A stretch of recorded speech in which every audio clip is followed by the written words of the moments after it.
इसलिए साईं के कार्य करने को आसान नहीं है, साईं ठोक बजा कर लेते हैं।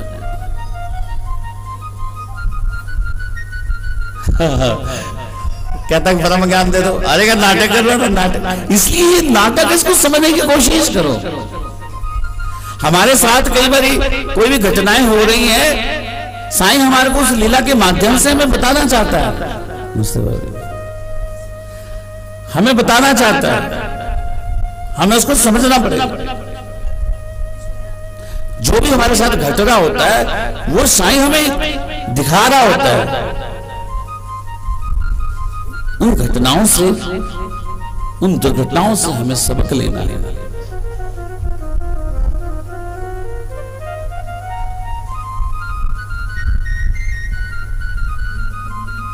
इसलिए ब्रह्म ज्ञान जैसी अमूल्य वस्तु, यहां पे इस कथा में हमें ये प्रेरणा देने की कोशिश करी हमारे पंत जी ने कि साईं चाहते हैं कि धन से बंधे मत रहो। इसलिए साईं करके भी दिखाता था। जितनी दक्षिणा हो जाती थी शाम को, साईं सारी बांट देता था। अमनी की माँ जमनी को 5 रुपए, किसी को 2 रुपए, अब्दुल को 1 रुपए, सब। और अगले दिन फिर फकीर। अब मैं उन कथा पे आ रहा हूं जो बबूती बाबा की उदी इतनी महत्वपूर्ण होती थी, इतनी चमत्कारी होती थी कि जो भी मस्तक पे लगा देता था, समझो उसका उद्धार हो गया, उसका उपकार हो गया।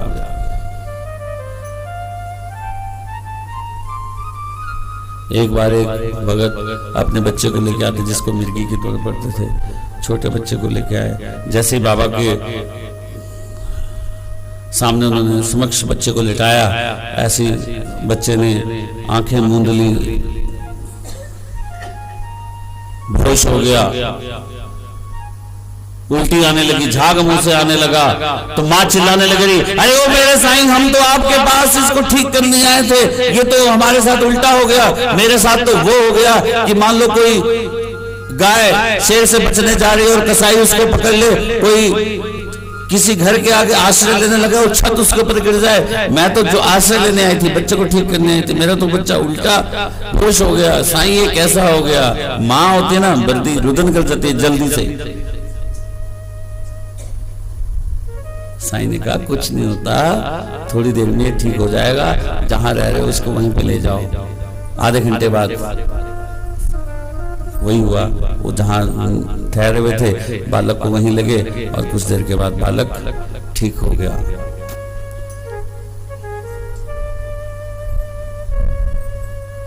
और वो पुनः वापिस आए,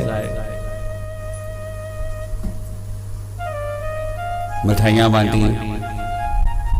अब जब वो जाने लगे तो बाबा ने कहा कि ये लो 3 रुपए। अब जरा ध्यान से सुनना, कल कथा में क्या कहा था? कल मांगी थी बाबा ने कथा में कि 3 रुपए 14 आने मिल चुके हैं 5 रुपए में से। लेकिन यहां बाबा क्या कह रहे हैं कि ये लो 3 रुपए और 2 महीने तुम्हें पहले दे देते, ये हो गए 5।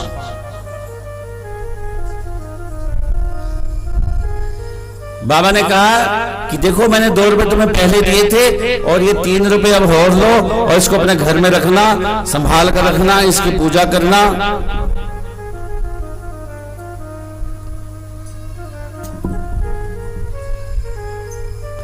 इसकी पूजा करना और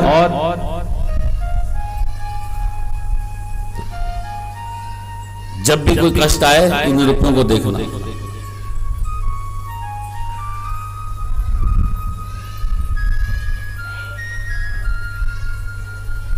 तो जैसे उसने वो पैसे लिए, लेकिन उसने कहा बाबा मैंने 2 रुपए कब लिए आपसे? मैं तो पहली बार शिरडी में आया हूं, पहली बार मेरा बालक बीमार हुआ, मैं तो बालक को ठीक करने और बाबा बालक भी ठीक हो गया आपकी कृपा से, लेकिन 2 रुपए मैंने कब आपसे लिए? नहीं, बाबा ने कोई जवाब नहीं दिया। वापस घर गए, अपनी माँ से पूछा कि मस्जिद गया था, बाबा ने बच्चे को तो ठीक कर दिया, लेकिन उन्होंने मुझे कहा कि तुझे मैंने 2 रुपए पहले दिए थे और 3 रुपए अब ये, और टोटल कुल मैंने अब तुम्हें 5 दे दिए, लेकिन इसको संभाल के रखना। माँ ने भी सोचा, बहुत दिमाग लगाया, तब कहीं जाके बाद में याद आई कि उनके पिता अक्कलकोट महाराज के सेवक थे, उनको मानते थे। एक बार जब तू, जैसे तेरा बेटा बीमार हुआ ऐसे तू बीमार हो गया था, और मैं और तेरे पिता तुझे लेके अक्कलकोट महाराज जी के पास गए थे, और वहां उन्होंने हमें 2 रुपए दिए थे घर में रखने के लिए, लेकिन तुम्हारे पिता के स्वर्गवास के बाद वो पैसे पता नहीं कहाँ गए, खो गए। हमने भी पूजा नहीं की, तुम्हें भी मैंने बताया नहीं, अब वो हमारे घर में नहीं है। और इसी की याद साईं ने अक्कलकोट महाराज के रूप में, तुम्हारे कुल देवता के रूप में तुम्हें याद दिलवाया, और तुम्हें अब 3 रुपए दिए हैं, इसलिए इसको संभाल के रखो, इसकी पूजा करो और अपने कुल देवता को कभी मत भूलो। इसलिए मेरा साईं कहता है कि मेरे को भजने से पहले अपने कुल देवता को याद रखो, अपनी कुल देवी को याद रखो, उसको नमस्कार करो पहले, फिर मुझे नमस्कार करो। जो अपने कुल देवता को भूल जाता है वो मुझे याद ना करे। इसलिए प्रत्यक्ष प्रमाण बाबा ने दिखाया कि जो अक्कलकोट महाराज है वही मैं हूं, तो इसलिए उसको क्यों नहीं याद करते? इसलिए उसकी पूजा क्यों नहीं करते जिसकी पूजा तुम्हारे पिता, तुम्हारे दादा, तुम्हारे परदादा करते आ रहे? क्या तुम इतने घमंडी हो गए हो आज? इसलिए पितृदोष इसी को कहते हैं। जो हमारे माता पिता, दादा परदादा जिनको पूजा करते हैं, आज हम उनसे प्रार्थना करें तो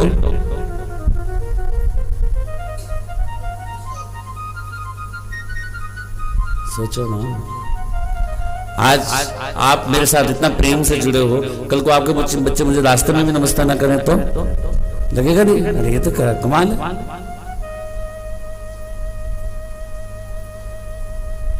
अरे हम कुछ गलत भी नहीं कहेंगे तो कुछ ठीक भी तो नहीं कहेंगे, वो भी चल जाएगा, हम भी चल जाएंगे। इसलिए कुल देवता भले आपको कुछ ना करे, लेकिन देगा भी तो नहीं। वो तो तरस खा लेगा कि मेरे ही भक्तों की औलादें हैं, लेकिन तुम याद नहीं करोगे तो देगा भी नहीं, याद करोगे तो प्रसन्न रहेगा। इसलिए बाबा कहते हैं, उसकी मां ने समझाया कि अक्कलकोट के महाराज के रूप में बाबा ने आपको दर्शन दे दिए, उन्होंने आपको इशारा कर दिया कि आप कुल देवता को याद रखें। इसलिए वो 2 रुपए भले खो गए थे, अब 3 रुपए तुम्हें बाबा ने पुनः आके दे दिए हैं, इसको संभाल कर। इस प्रकार बाबा अपने भक्तों की रक्षा किया करते थे, उनको अपने उनकी वचनों की याद दिलाते थे। बोलो साईनाथ महाराज।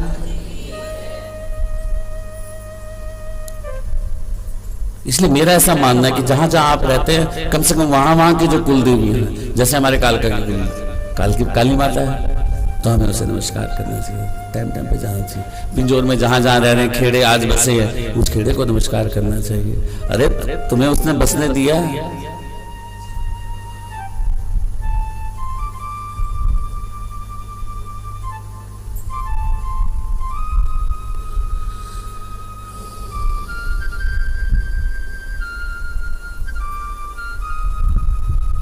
इसलिए साईं की लीला बड़ी विचित्र है। वो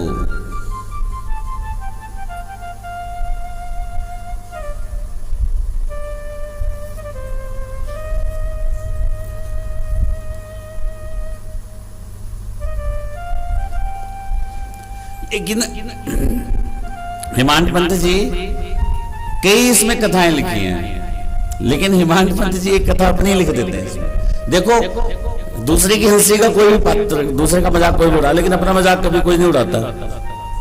जिसमें अपने मजाक, जिसमें उसका मजाक किया होगा, ऐसी कोई बात बताता है? कोई नहीं बताता।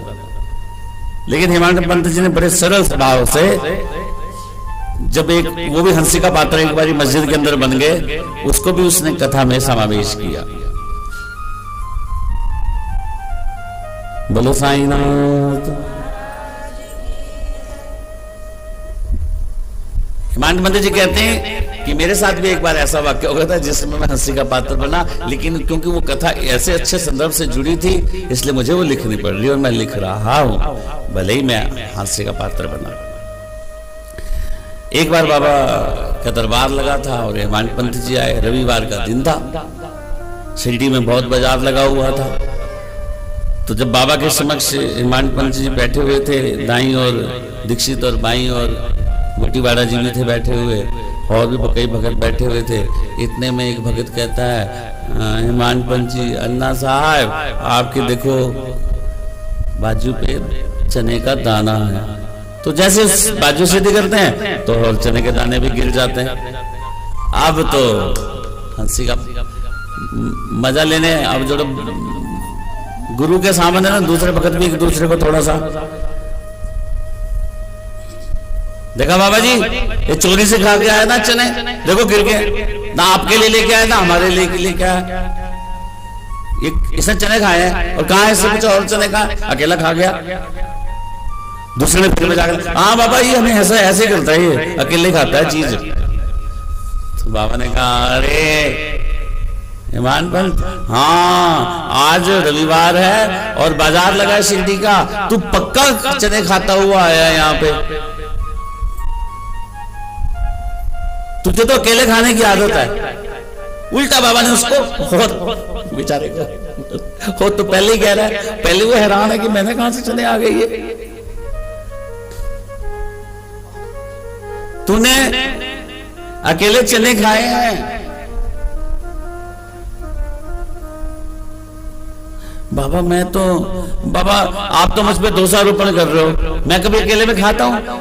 मैं अभी अकेले में कभी कुछ नहीं खाता। मेरे जब मैं कुछ खाना खा रहा हूं, मेरे समक्ष कोई भी बैठा हो, मैं उसका भाग उसके हिसाब से भाग देकर कुछ खाता हूं। जब तुम्हारे समीप कोई भी नहीं होता तब भी तुम अकेले खाते हो। अब बाबा ने फंसा दिया उसको कि तू कह रहा है कि जब मेरे कोई समीप होता है तो मैं उसको दे के खाता हूं, लेकिन जब तुम्हारे समीप कोई ना हो तब तुम कैसे खाते हो? समझो बात को, यहां पे शब्दों का फेर है बस।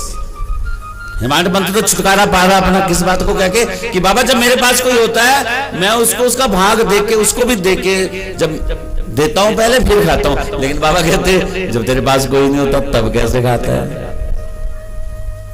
अब यहां हिमांत पंत फंस जाता है।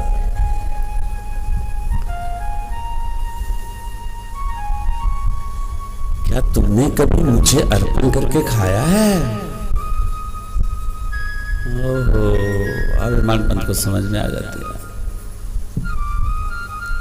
कि अकेले में खाने का क्या अभिप्राय क्या है। इसलिए यहां साईं समझा रहे हैं कि कभी भी कुछ खाओ अकेले में मत खाओ, भले तुम अकेले हो उस भगवान को अर्पण करके खाओ। उच्चिष्ट बोलते हैं, उच्चिष्ट। जब भी हम कोई खाना खाएं उसको उच्चिष्ट करना चाहिए। ऐसे हाथ लो, पानी लो, उसको हमेशा ऐसे करके, ऐसे कर।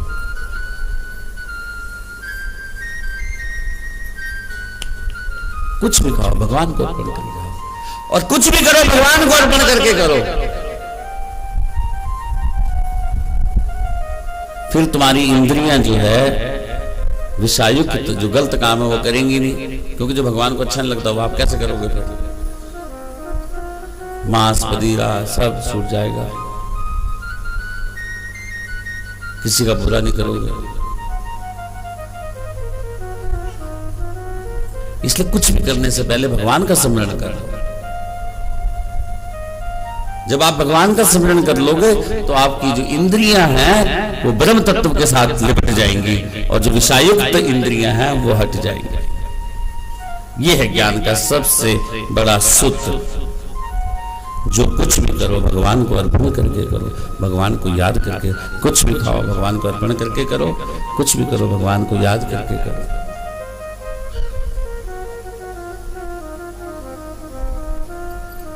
फिर देखो भगवान आपको किस प्रकार सहायता करते हैं। तो यहां पे हिमांत पंत जी बहुत अच्छी कथा फिर आगे लिखते हैं कि किस प्रकार चुपके से खाने से क्या हानि होती है और किसको सबसे बड़ी हानि हुई थी। याद है? कौन सी कथा है? हाय हाय, रेखा बहुत जल्दी बोली। कृष्ण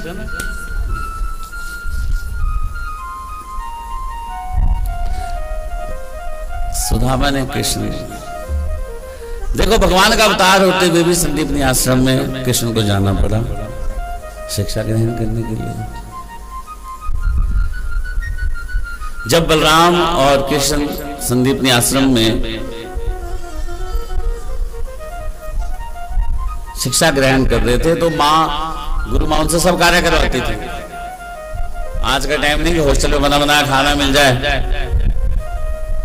उस समय तो लकड़ी भी आप काट के लाओ, खाना भी आप बनाओ, गुरु की भी सेवा करो, सफाई भी करो, झाड़ू भी मारे। आहा, देखो भगवान खुद लकड़ी काटने जा रहे।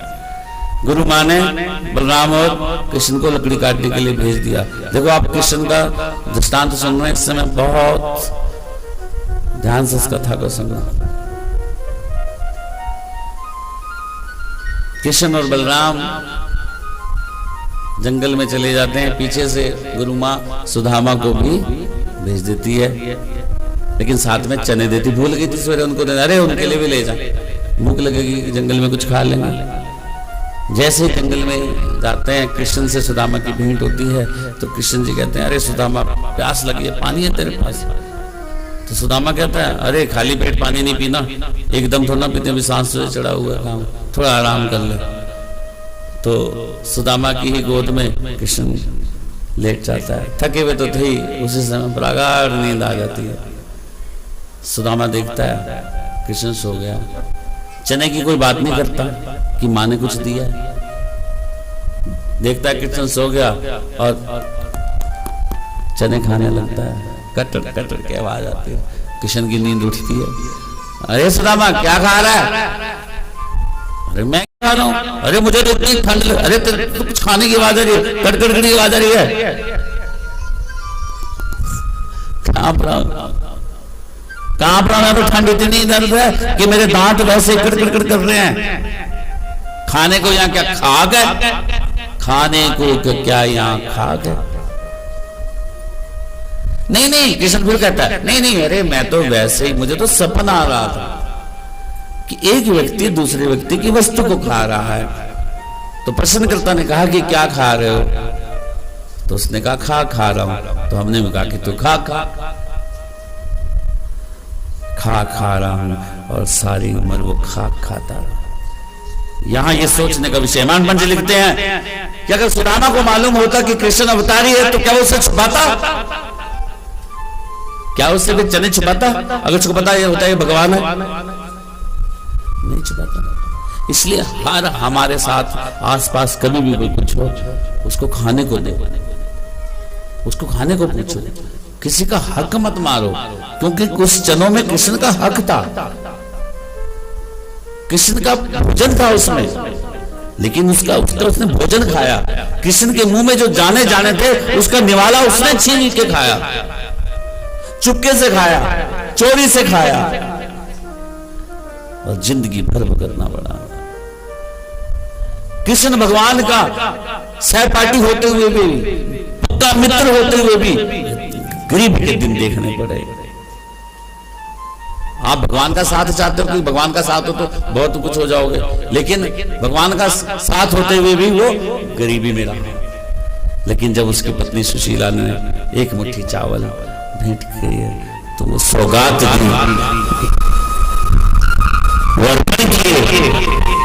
तो उसको स्वर्ण नगरी मिल गई।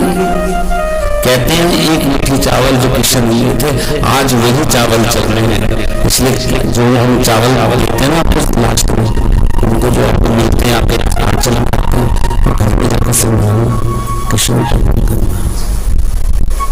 इसलिए पूजा में आज भी चावल अक्षर। और हमारे गढ़वाल में तो नागराजा जो देवता थे ना, ऐसे चावल अगर उल्टा बने ना, जितने चावल चुके ना उतने ही समझो अंक निकल गया कि उसका क्या भाग्य है। बता रहे थे चावल में शक्ति देवता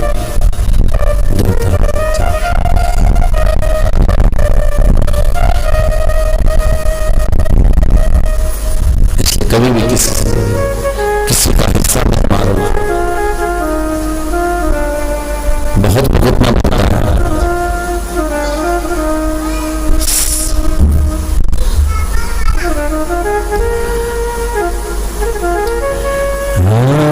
साई राम जय जय राम, राम साई राम जय जय। इसलिए साई से कहो क्या साईं हम जो कुछ खा रहे हैं वो तेरी कृपा से,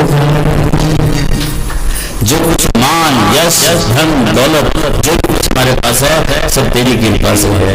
इसलिए हम इस कृपा को सब में बांटेंगे, किसी से छुपा के नहीं खाएंगे, किसी का हिस्सा नहीं मानेंगे। हम क्यों माने किसी का हिस्सा जब तू हमें देता है पूरा हिस्सा। सुदामा को तो ना कहा था कि सारे चढ़े किशन को दे देना, ये भी तो कहा था कि तुम भी खा लेना, लेकिन उसने चला के इसलिए साईं से कहो कि जो तू हमें देता है हम होरों में भी बांटे, क्योंकि तू इसलिए देता है कि तू को अन्न खिलाए, तो धर्म के कार्य में लगाए, तो धर्म प्रचार में भी पैसा लगाए। लेकिन जब इंसान अपने में ही समझ लेता है तो कुरान भी अपना हाथ समझ लेता है। तो साईं को खुले सोच से कहो तू रहा देता तेरा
भजन मेरी पहली कथा में बनाया था मैं, जब मैंने हिमाचल कुमार साहब में कथा की थी तो वहीं 1.25 लाख साईं गायत्री का पाठ चलता था रात दिन सवेरे शाम, और दिन में मैं कथा करता था।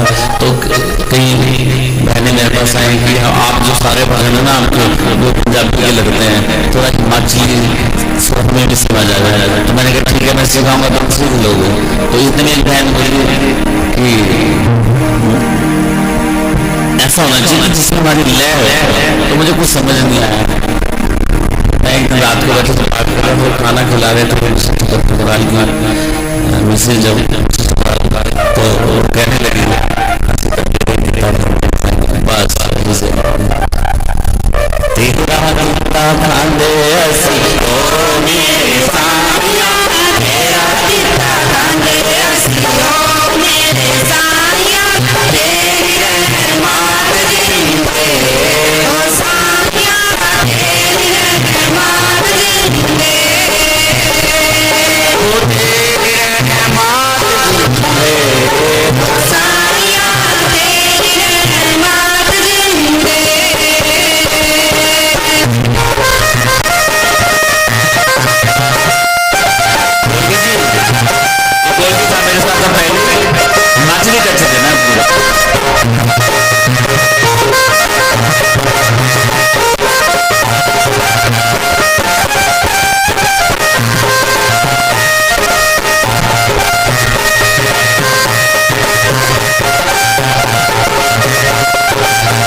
जिसके हाथ में वो जहां मर्जी ले जाए, चाहे के साथ किसी के साथ भिड़वा दे, चाहे कटवा दे, चाहे अकेला अपने आप ला करे, जिंदगी की डोर है मेरे सर। अब मेरी डोर जो तेरे हाथ में है, तू इसको गिरा कटा सब तेरे को डिपेंड करता है, तुझ पे निर्भर करता है। मैंने जिंदगी की डोर तुझको सौंप दी, और जब भगवान को अपनी जिंदगी की डोर सौंप देता है, वो कभी कष्ट, कभी मुश्किल, कभी दुख में नहीं पड़ता, क्योंकि उसके हाथ में उसकी ईमान होती है। और जिसका हाथ साईं के हाथ में आ जाता है, साईं उसका साथ कभी छोड़ता है, हाथ कभी छोड़ता है। छठी हुई डोर में अपनी साइयां, छठी हुई डोर में अपनी साइयां, हदीसा का बेटा ओ साइयां, हदीसा का बेटा, हदीसा का बेटा ओ साइयां, हदीसा का बेटा, मेरा रिश्ता कांदे असली हो मेरे साइयां, मेरा रिश्ता कांदे असली हो मेरे साइयां, मात जिंदे ओ साइयां, तेरी रहमत जिंदे, तेरी रहमत जिंदे ओ साइयां, तेरी रहमत जिंदे।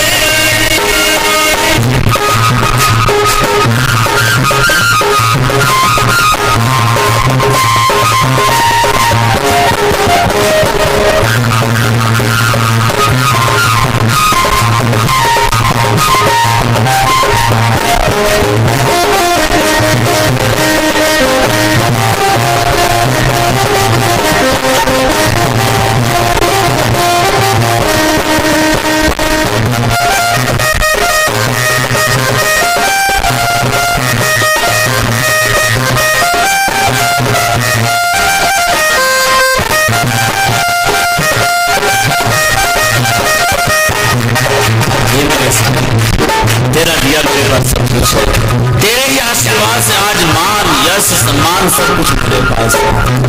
लेकिन है मेरे साथ आज फिर कष्टों में मुझे घेर लिया, दुखों ने मुझे घेर लिया है, कष्टों ने मुझे घेर दिया।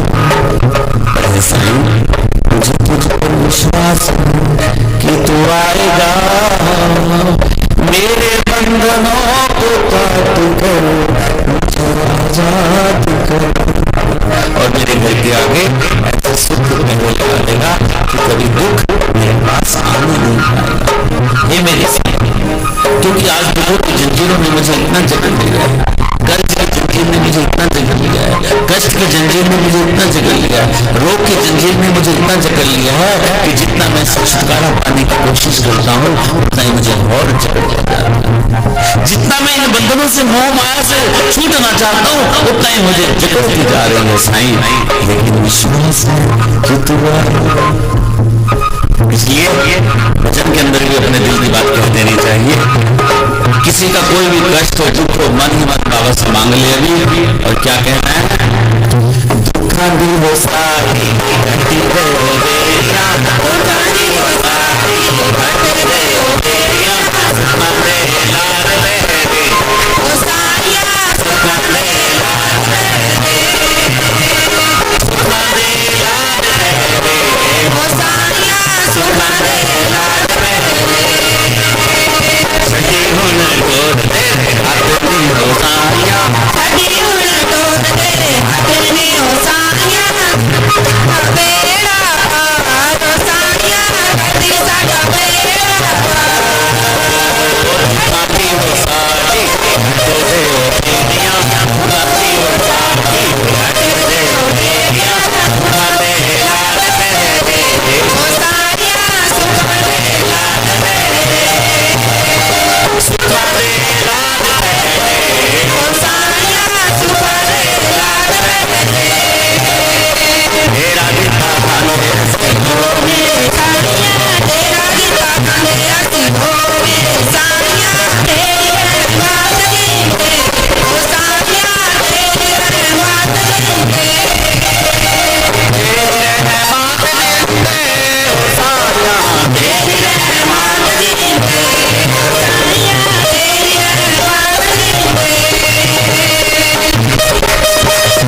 साईं कथा में बताई जाकर उसका धन्यवाद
का ही दिया हम खाते हैं। साईं की कृपा से हमें सब कुछ मिलता है। बोलो साईं नाथ की जय। नंद कोटि ब्रह्मांड नायक